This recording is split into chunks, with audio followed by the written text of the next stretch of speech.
Hi, everybody. Welcome back to this week's edition of Everyday Equity, Everyday Ways to Make a Change. With me today is Laura Hahn-Segundo Collins, a psychotherapist and a former elite Division I athlete in two sports. I'm so happy to have Laura here, not only because she's a friend of mine and I know her personally, and she's an incredible person, but also the way she weaves equity into her career and in understanding how she got here is really remarkable, and it's a lesson for all of us. So I'm so excited that you get to hear from her today. Laura, I want to pass it to you to kind of flesh out your background because it's so rich and there's no way I could possibly do it justice. So please tell us a little bit more about yourself. Thank you, Pooja. Well, first of all, I just bow down to you completely and thank you so much for this sacred space that you give to so many people. There is nothing more powerful, I think, than sharing stories, and you create that space for so many, and you just bring people together in this way, dropping so many amazing pearls of wisdom in these Oh, spots. I've really enjoyed um, these LinkedIn lives, so thank you so much for this space. yes. It's nice to meet everybody. My name is Laura, and yes, I was a former elite and then D1 athlete. My first sport was in gymnastics, and then due to injury, then I moved on to diving, as a lot of gymnasts did back in the day. Um, my journey is pretty winding, and it would be a little bit all over. It almost would feel like rambling, but the nutshell version is I came to this idea of equity within sports mainly because of the intersections that we all live, I think, as folks of color, as athletes of color. My parents are immigrants. They come from two different countries that both were colonized. And my mom is a refugee from North Korea. During that time, they escaped at 5 years old. She was just 5. They escaped to South Korea. They had to endure the Korean War and eventually immigration to the United States. My dad grew up in an area called the Visayas, the Bohol, in the Philippines, and grew up in a lot of poverty, Spanish occupation, and then, of course, through the wars, World War I, and then found his way also to the United States as well. And they met in California during that time where, first of all, English as a second language was our home language.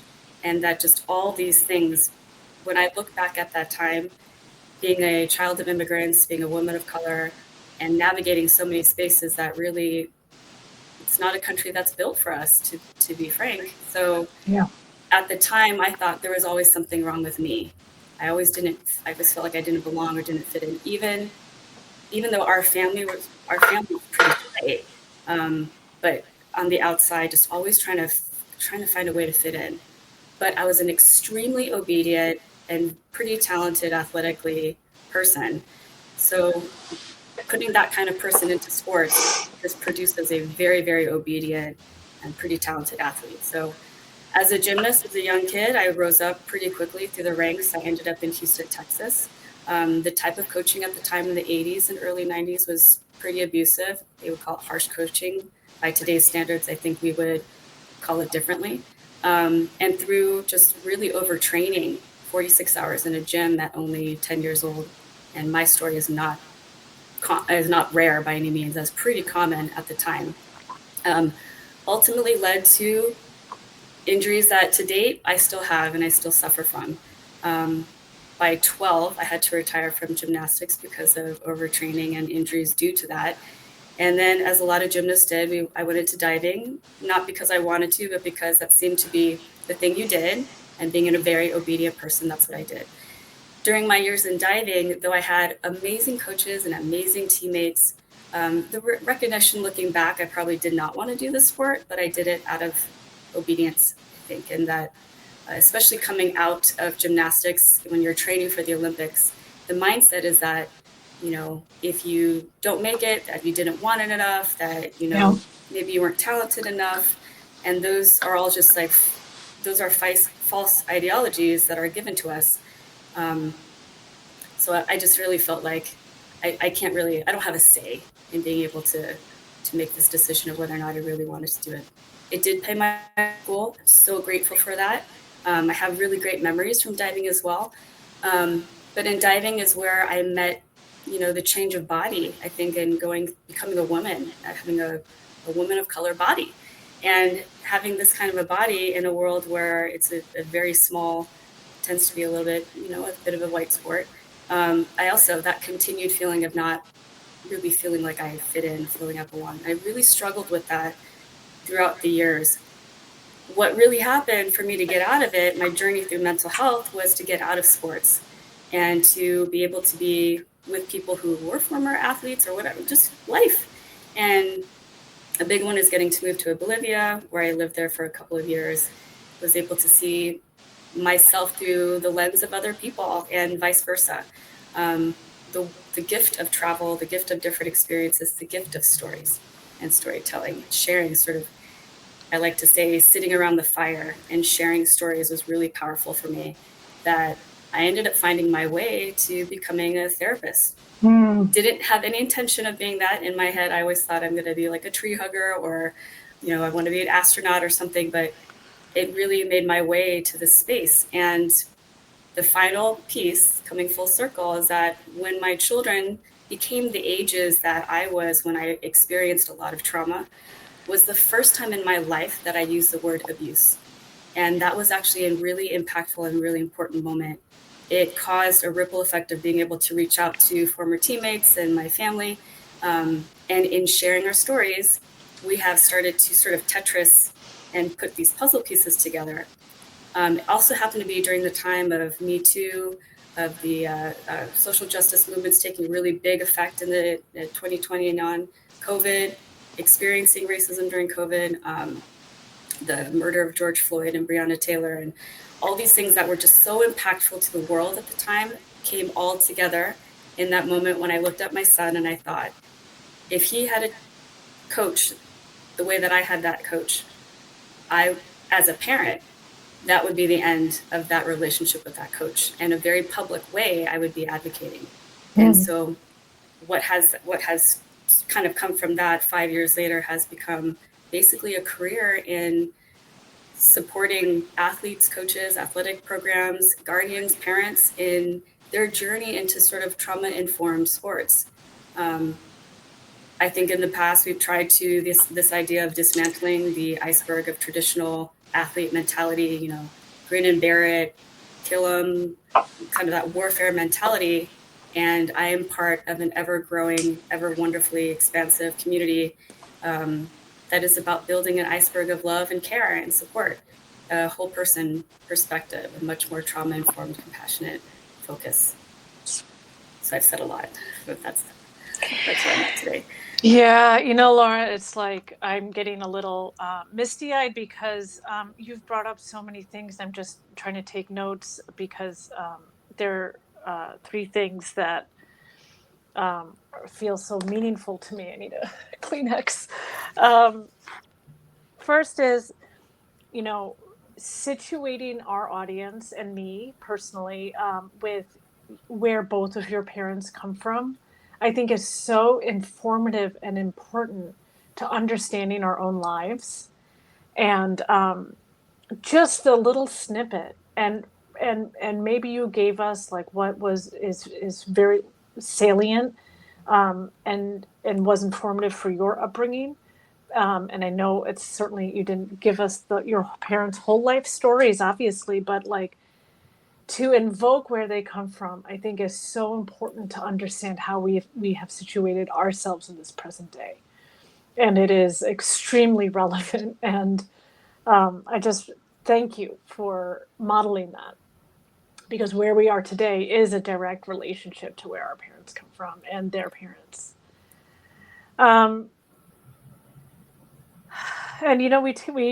before we came on, in preparing for this, your the idea of my therapist has said this to me, and a long time ago, and it never clicked until it.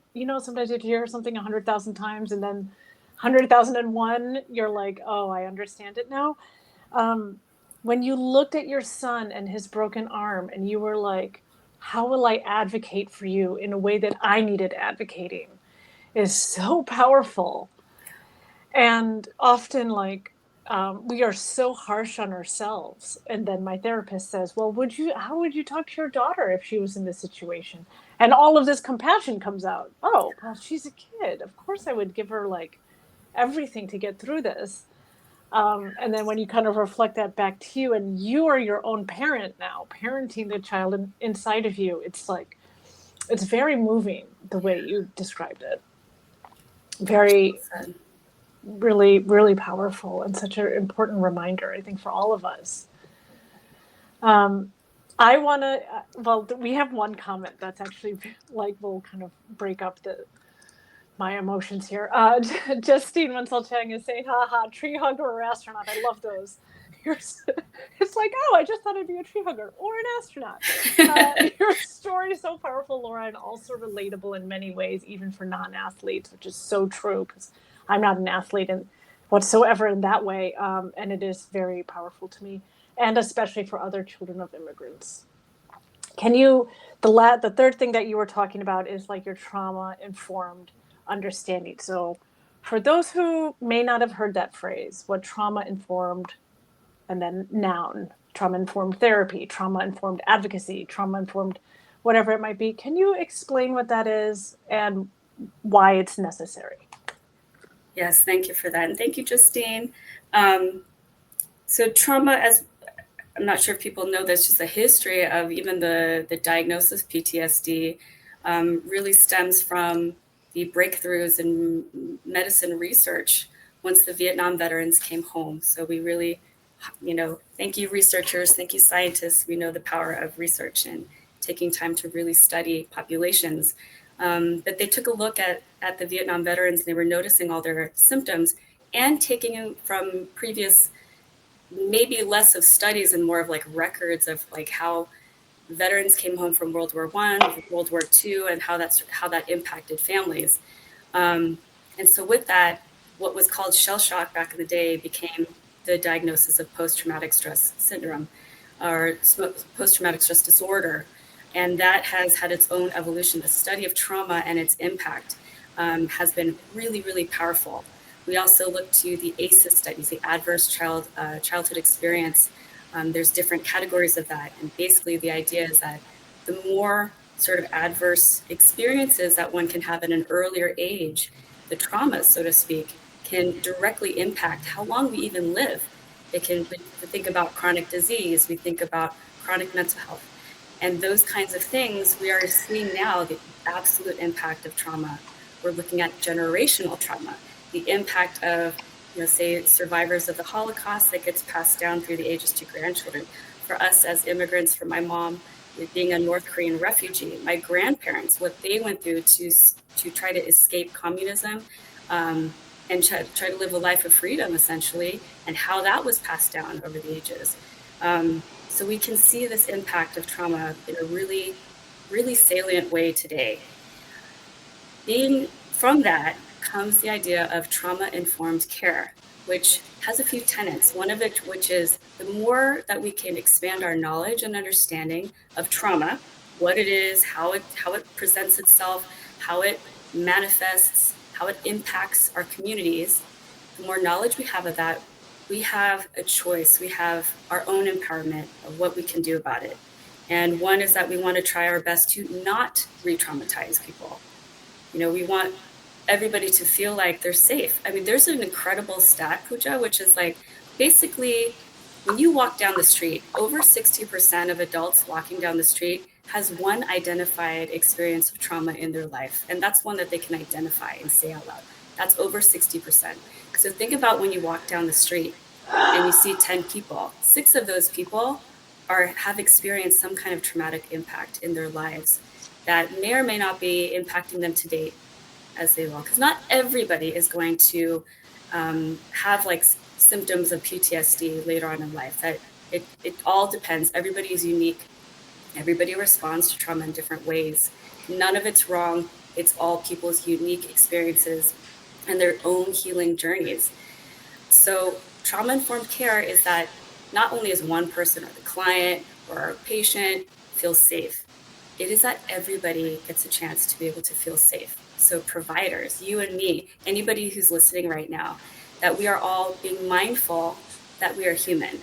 And I think for me, on a personal level, and what I feel like I'm doing in the world of sports is kind of helping us all return to the village around the fire, the hearth, sharing stories, being able to sit and understand that, gosh, we all have stories of, like, whether it's chicken soup or juke or congee, we have the things that make us feel comfortable.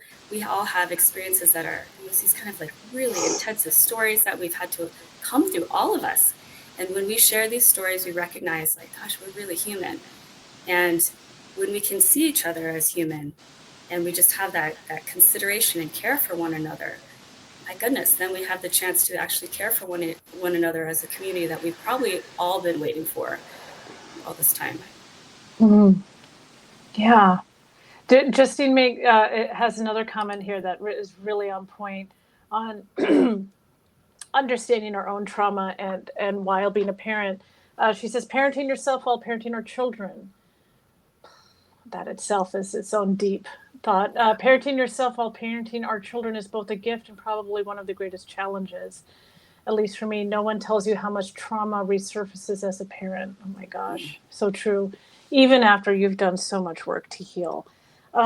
Can you talk about this? How your psychotherapy practice, your trauma informed care, and parenting kind of all come together? Yeah, that is a beautiful, beautiful question. Um, Trauma informed care is the tenets are really about, first of all, just being mindful that everybody has had trauma. And what we're trying to do is we're actively not trying to re traumatize each other or ourselves.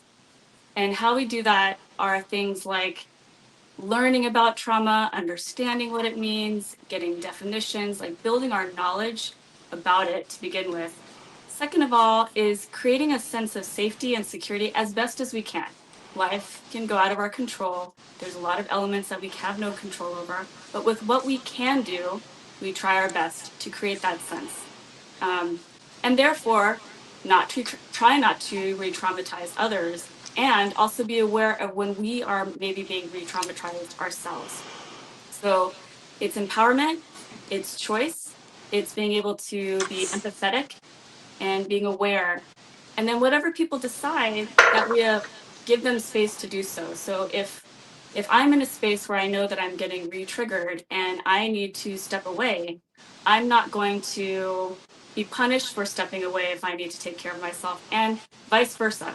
Some people can handle staying in a space where they might be feeling some of those triggers or feeling the stress. They might not even be aware that it's the trauma itself that's sort of resurfacing. Um, but that we're kind of giving each other grace and gentleness and understanding. Mm. Yeah, I love that. There's so many aspects to that. Um, Mainly trying not to re-traumatize each other sounds like a very basic tenet, and that can only come with awareness of your how what your how uh, what our behavior and or what our actions are.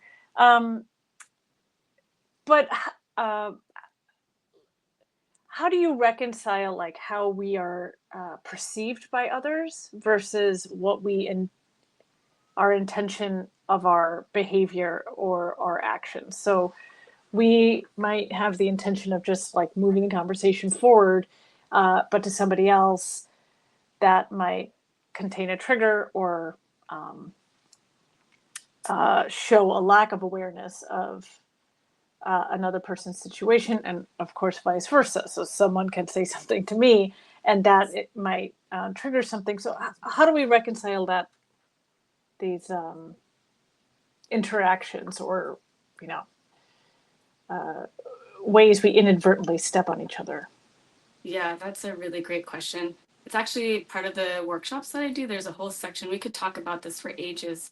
Um, I think first and foremost, it's recognizing ourselves. Like, yeah. Oh, thank you so much. Yeah. So in the way that the workshops go, at least for the world of athletics, we have to understand kind of where we came from. How did we get where we're at? That's the first workshop, which is about sort of the history of sports and where do we come from and where are we now. The second one is when we get into a trauma-informed approach when it comes to sports. And we actually begin with talking a lot about bias, getting to know ourselves, getting to know thyself. The more you know thyself, the more that you can have awareness about when things are kind of happening around you. So if I'm aware of my bias, unconscious and conscious, and something is happening in a moment, an interaction, I have a better chance of being able to be like, whoa, I'm having a reaction, something is happening. Let me give myself time to think about it. And now I'm going to respond, and hopefully respond in a way that's not reactive and impulsive, but it's more thoughtful and hopefully more caring, at least to myself. Um, we can't really control how people respond to us. All we can do is, with what we do have control, is to give ourselves space to think, to slow ourselves down, which is really tough in a world of everything is so fast now. There's so much immediate gratification. Everything is reactionary now. So building that muscle to slow down, it takes time. But knowing thyself is actually the first step. Then I think when we come to these interactions, like you and I right now, and anyone who's listening, I think we talked about this last time, is we all carry our histories with us. Mm-hmm. And when we carry our histories with us, the way you might perceive something might be different than the way I perceive something. And it could be the same thing. Ask 10 people how to perceive something, and you're going to get 10 different answers. So really, then it becomes about how can I best communicate what I'm feeling and what's happening with those around me. Sometimes that means maybe I bear witness to something that I'm getting worked up around. For example, I think when it comes in the world, I talk about this with coaches quite a bit because it comes up with coaches and parents as well in the spaces when their kid is doing something and maybe they're not performing in the way they hope for. It feels very out of control, and yet they're the coach, they're the guide, they're trying to help that child grow in a certain way in their athletics. So when it doesn't happen and they know they have that potential, a lot of coaches can feel very frustrated on the inside. Now, some coaches are really great about going into themselves, like my reaction is my stuff. Maybe I didn't make it as high as I wanted to as an athlete, and so now my own stuff is coming up when I see this kid who's got great potential not performing in the way that I think they can. So that's my stuff. That's the baggage I brought to that interaction at that time. So if I know myself, I can sort of take that, put it in a little shoebox on the inside of my mind, and kind of put it to a side. And now let me think about this relationship that I have with this child, and how can I support this child where they're at right now and bring out the best of them as the coach, as the educator, as the teacher, as the person who's supposed to inspire the change that can happen with the kid to then help them forward in whatever they're doing. So trauma-informed care is a lot about that. It's a lot about slowing down, about being intentional and thinking about, oh my gosh, I just had a reaction. Giving ourselves space to have that reaction, to think about what's happening, and then to make a decision. Okay, this is my stuff. I'm going to put it over here. Let me refocus and be there for the kid, because the kid needs something different than maybe what I'm doing right now. Yeah. It sounds like you have to be pretty comfortable sitting with really uncomfortable feelings. Yeah. And I think, no, well, one, who wants to do that? No one wants to sit in discomfort, especially like really powerful feelings that come from being triggered or having some sort of memory come back up and is there a way to practice like being okay feeling uncomfortable? Like who really walks towards that? You know what I mean? Like aren't we all trying to escape from like feeling discomfort? Right. Yes. That's true, right? We live in the world that's very medicine model. Like if something hurts, you take a ibuprofen, you make the pain go away. Um, and I think everybody's at different places in their lives to be prepared for that. But if this is my personal opinion, as a person who's gone through it myself as well, Yeah. that of course you want to excel right now. Right now we want to achieve, we want to win, we want to do all the things. But sometimes I think it's more of a long game. And I say this is also part of those workshops when you talk of workshop 3, workshop 4, we were talking about mastering myself and all my reactions. And then we kind of bring it all together at the very end. Then we talk about like sort of performance. But all of this is about getting to know thyself. And that's really tough. One is to be brave to face it. Second, I think, is to make sure that you have a community around you that can support it. So I am lucky I have a group of people around that if I'm feeling sad and I said, I'm feeling really sad, I don't necessarily have the people who are going to be like, oh, let's find all the ways to feel better right now. And that's not wrong. It's absolutely essential in certain moments. Like if I'm in a public space, I definitely need the person's like, pull it together. You need to focus right now because we need to get through this thing. But when there's a safe environment and I have time, and sometimes you have to create that time, I have a community, I have a therapist as well, to be able to have that space to process what happened. Because if I don't address it, it's kind of like a festering wound. It doesn't go away and it just probably gets worse. And then it starts to sort of seep in, it gets rooted more. And then maybe it scars over in ways that like it's not completely healed yet. And it will come out again in another way, shape, or form. Yeah. So I like to say that life and people are a little bit like lasagnas. Like everything that happens in our lives are like our ingredients. So if something, you know, my partner, for instance, he'll say like, why did I spend so much money on school? I wish I had done this thing instead. But in order for him to meet me and to have this wonderful life that we have, he actually had to go there. For tough things that had happened in his life, he had to go through it in order to become the human being that he was meant to be right now in this moment, which is a very well-rounded, loving human being, despite all the things that have happened in his life. So it's like you put in the raw onions, they kind of are tough, they make you cry. But then when you put it over sort of hot heat, and you put it through the tests, and then it softens, it grows, it matures. And then you have these like very sweet onions. Every little element that goes in it, salt, pepper, whatever you want to put in your lasagna. And then before you know it, you have years of these layers that have come together. And then it still continues to, cook in an oven. I mean, that's what challenges are. They sort of cook us and they grow us if we choose to, if we allow it to. Now, each layer becomes successful because if we take the time to reflect, which is also part of sort of that response of slowing down, reflecting, thinking about what just happened, then you sort of create a layered effect. So I know people want like these lists, so I just take a deep breath and then I'm going to feel better. And that's a lot of what social media will do. It's like, take a deep breath, or here, read this inspirational quote and suddenly be inspired to feel better right now in this moment, which again is not wrong, but there's a lot of work to be had. And if people are brave enough to do that work and to be able to come out on the other side, knowing that their heart and their mind is not only intact, but like deeply healed, then I think we have actually better communities. We have whole people, that's essentially that's what the trainings are all about. It's about whole person athletic focus, but I'm talking even about whole humans.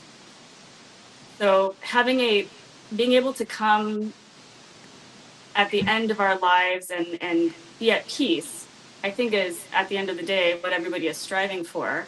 We all want to be able to close our eyes at the end of our lives and know that we have done everything as best as we could in our lives. So it's far more simple than we think, but I think it's also fair to say that the most simple things are absolutely the most complex things to overcome.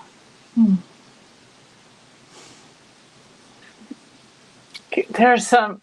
I think I'm just gonna say lasagna, and then I'll just like always remember this thing. It's really really beautiful, really beautiful metaphor.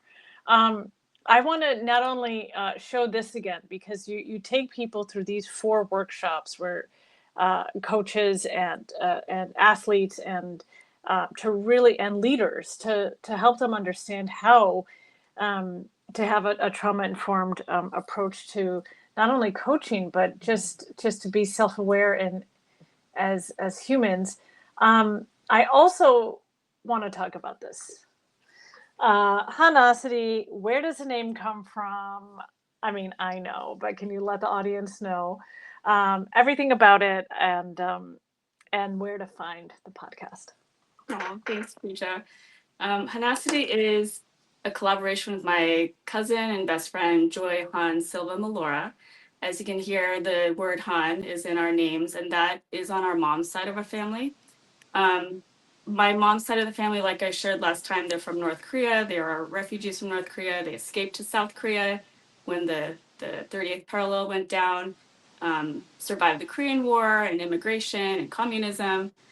And Han is also, in Korean, it's basically a word that means like resilience through very, very hard and long suffering.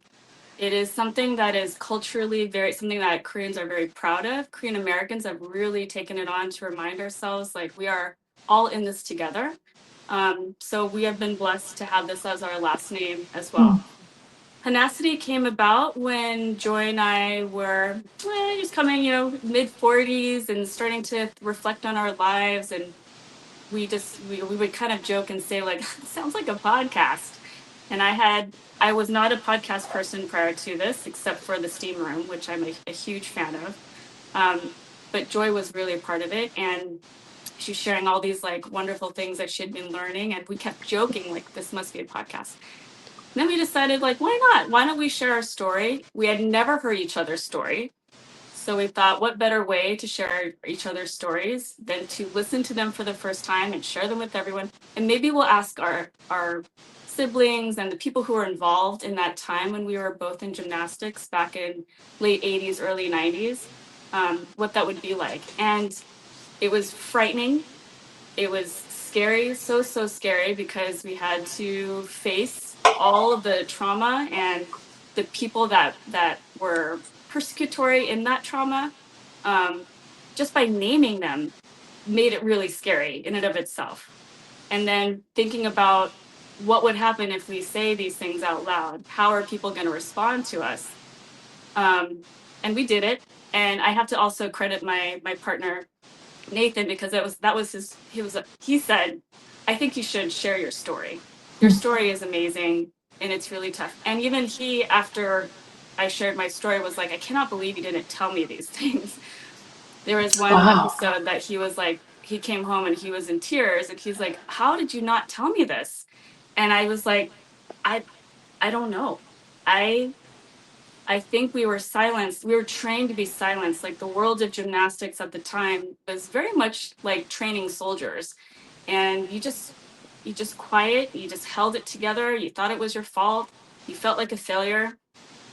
But actually the opposite happened. In sharing our stories with each other and with our families, it actually started bringing people out of the woodworks. And people started being able to share their stories with us. It's been amazing. And not just gymnastics or diving. It's been football and basketball and soccer, rugby, volleyball. Like people are coming out, I have the joy and honor of bearing witness to so many people's stories today. And that's what Hahn-Segundo has brought to us. So Hahn-Segundo is a space we like to say it's healing through stories, or stories that heal, healing through storytelling. Because I do believe in the power of stories. I shared this before. It's like sitting around the fire with each other, sharing stories with one another really is about our humanity. And it brings us together as a village, which I feel like today, spaces like this, Pooja, so I can only credit you for bringing us together. You're creating this hearth right now that we can share stories around. That these are the things that we are connecting to. We need human connection. No person is an island. And even with all this technological wonderful tools like AI and all these things that are supposed to help us, streamline and make things easier. In some ways, it has also taken us away from our just humanity. So Tenacity is a space that's about humanity again, as I think that, everyday equity is also a space of humanity. Hmm. Thank you so much, Laura. I think your profession as a psychotherapist probably is very helpful in having this podcast and having this space to bear witness to other people's stories. I don't think just anybody can do that, and you're so well equipped. Hahn-Segundo is available on Spotify, Apple Podcasts, wherever you find your podcasts. We're on season 2, right? We're on season 3 by Season now. 3, amazing. Yeah, it's been awesome, and we're still doing some editing. It's very, very homegrown. It is like a grassroots. Joy and I do the editing, and we do the recording, but it's been such an honor, and it has brought nothing but more community. It's building the community that I didn't know I needed. It's building this community that I've always been waiting for. Very similar to the Embrace Change community. It's another community that I was always been waiting for. I didn't know I needed it until it showed up in my life. Yeah. You're mentioning Cynthia Pong's community that has brought all of us together, the Embrace Change community, and that's how we know each other. And yes, Cynthia is a fantastic, fantastic person, connector, coach, everything. Laura, it's been incredible speaking to you. I think the most important thing about our time together is learning about the trauma-informed care and how all of us can just work at that and work on our own, not only our own awareness, but how we're coming off and the safety that we are kind of cultivating with each other. And then the second thing is, of course, the lasagna. The image of raw tear inducing onions becoming soft and sweet over time is just, I'll never really forget that. That's just such a great metaphor. I so appreciate you, Laura. Thank you for coming back on and continuing this conversation with us. Can you let people know how to get in touch with you? We know how to listen to Hahn-Segundo, but also your workshop. So go ahead. Yeah, thank you so much for that. If anyone, I do individual and couples therapy, although right now I'm very full with couples, but I do see athletes, coaches, parents, guardians in the athletic community, or they tend to be most of all.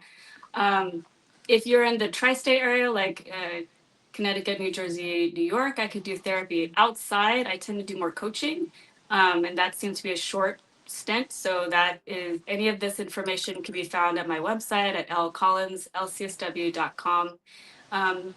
You can find me on LinkedIn. I'm also on, what is that called? Instagram. I try to be available. But the workshops are the big ones right now. They're really, really fun. They're very interactive.